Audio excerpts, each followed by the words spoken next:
Rero harimo ibiti, imbuto ziribwa, hakaba n'ibiti by'amashyamba, ariko byose hamwe, byose ibi biti uko tubifite hano biterwa mu karere ka Musanze.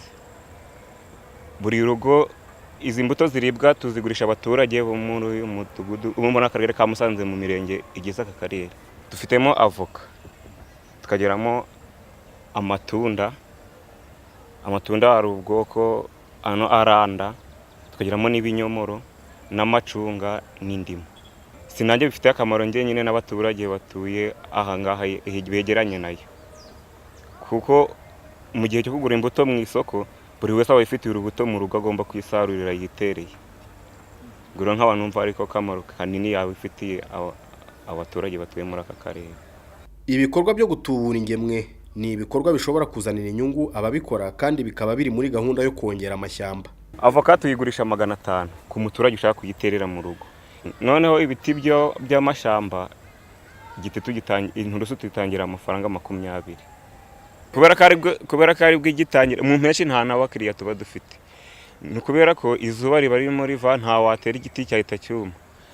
Ubu ngubu kubera ko ari hose igihe cyo gutera kigeze imvura itangiye, abakiriya barimo baraboneka, turabiteguye mu rugo kwa 10 no kwa 11. Ku munsi w'igiti baraza, ahubwo ni nabwo babyitabira kubera ko buri muturage wese leta yabashishikarije, buri muturage wese aribwo afite akanya, yabishize mu bushake akaza azikaje gufata igiti cyo kuja gutera. Ku munsi w'amashyamba tuzabaha ibiti bita inturusu, amagereveriya na za rinusi. Ibi ni ibiti abaturage bo bazi azicyaje gufata. Igikorwa cyo gutera amashyamba rero koko kirasaba ingufu n'ubwitange bya buri wese.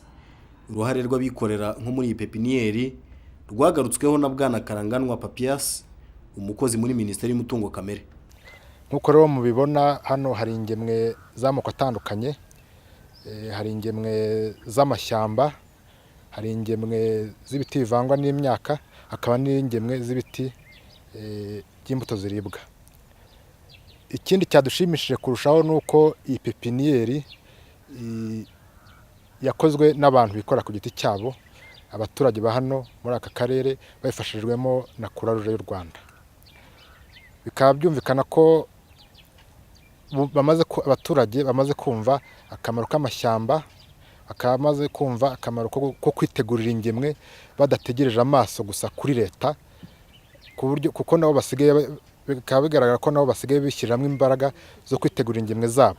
Bikaba biduha n'icyizere cy'uko ibi biti koko bazabitera, bakabitera neza bakurikije amabwiriza bahabwa n'abashinzwe amashyamba haba mu murenge haba mu karere, ndetse bakanabifata neza bakabarinda ibyonnyi, bakabibagarira, bakabikurikirana ku buryo kugeza yabikuze, ku buryo numva bafite icyizere y'uko ibi biti bizaterwa bizatanga umusaruro ukwiye. Nk'uko bigaragara hano hari abakozi benshi bari gukora muri pepiniyeri babihuguriwe.